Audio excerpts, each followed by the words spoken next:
La estadística bidimensional es aquella que relaciona dos magnitudes, es decir, relacionamos dos variables, x e y.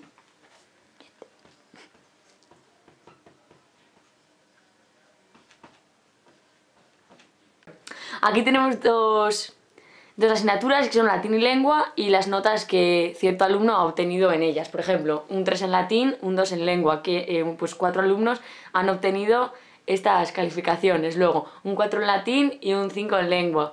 Pues otros 4 alumnos han obtenido estas calificaciones y así pues, etcétera. La nota de latín y la de lengua, como vemos, pues está relacionada. Es decir, que la nota que tienes en lengua depende de la que tienes en latín. Bueno, como ya sabéis, en estadística hay que hacer muchos cálculos, pero es muy fácil. Pero empezaremos haciendo la media de x sub y y sub y.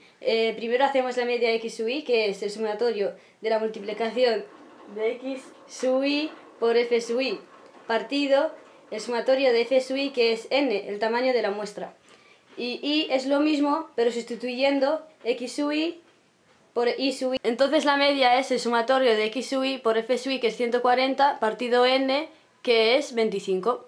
La media de y es lo mismo, pero en vez de x sub i por f sub i hacemos y por f sub i, y lo que nos dé partido en frecuencia, que es 25. Casualidad que tenemos los mismos resultados, pero eso no será lo más común. Ahora vamos a hacer la desviación típica. Para ello, primero tenemos que realizar la varianza, y para ello tenemos que hacer dos columnas, que es x sub i al cuadrado por f sub i. Y para hacerlo es, por ejemplo, 3 al cuadrado por 4, que es 36, como he puesto un ejemplo ahí para que lo veáis. Para realizar y sub i al cuadrado por f sub i, hacemos lo mismo que x sub i por f sub i. Por ejemplo, 2 al cuadrado por 4, que es 16, y así sucesivamente. Y luego hemos calculado lo que nos da x sub i al cuadrado por f sub i, y lo que nos da también y sub i al cuadrado por f sub i, y ahora hacemos las fórmulas para hacer la varianza. Bueno, como hemos dicho antes, primero vamos a realizar la varianza para luego realizar la desviación típica. Bueno, hemos borrado las columnas porque no teníamos sitio, pero ahí vemos en la primera fórmula que tenemos el símbolo de la desviación típica, y bueno, hemos realizado 860, que es la suma de x sub i al cuadrado por f sub i entre 25, que es n, y luego menos 5,6 al cuadrado, y hemos obtenido 3,04. Eso es la varianza. Entonces hemos hecho la raíz de ese número y hemos obtenido 1,74, que ese sí ya que es la desviación típica. Con y pasa lo mismo. Y bueno, pues hemos obtenido de varianza 3,84, y al realizar la raíz nos ha dado 1,96. Esa sería la desviación típica de y. Bueno, lo siguiente que vamos a hacer ahora es la covarianza, y para ello vamos a multiplicar x sub i por y sub i por la frecuencia. Por ejemplo, 3 por 2 por 4 es igual a 3 por 8, 24.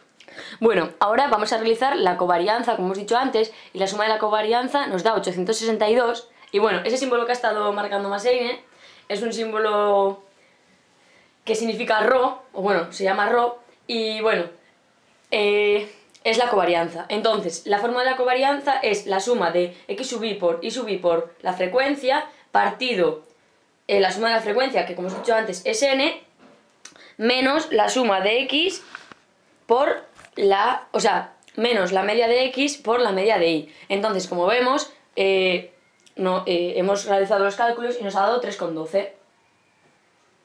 Ahí, 3,12. Y esa es la covarianza. Bueno, ahora ya es una de las últimas cosas que nos faltan por calcular, que es el coeficiente de correlación, como ha puesto ahí Maseine. Y bueno, lo que tenemos que hacer, ahí vemos cuál es la fórmula. Tenemos que hacer la desviación típica de x y luego la de x y la de y. Entonces cogemos los resultados y como vemos son 3,12, y luego abajo multiplicamos 1,743 por 1,96 y obtenemos 0,91. Siempre que cuanto más cerca estén del 1, pues más fuerte será la correlación. Entonces ahí vemos como ha puesto Massegne, es una correlación muy fuerte. En cambio, si nos hubiera dado 0,2 o 0,13, pues sería mucho más débil. Bueno, ahora ya lo último que nos falta es realizar la recta de regresión. Bueno, ahí hemos puesto la fórmula y como recordamos al principio del enunciado nos han dicho cuál sería la nota de lengua si hemos sacado un 4,5 en latín. Bueno, hemos realizado hoy la fórmula y menos 5,6. Todos estos datos ya los teníamos de antes, lo que pasa es que nosotros hemos tenido que ir borrando por falta de sitio, pero eso luego cuando lo hagáis en la hoja tenéis todos los datos y es muy fácil de hacerlo. Solo es sustituir y ya está.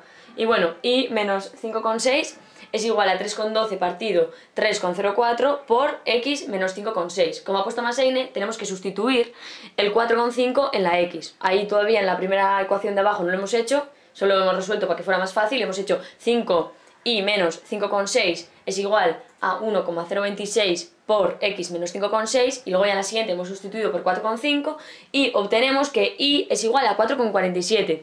Es decir, si obtenemos un 4,5 en latín, obtendremos un 4,47 en lengua.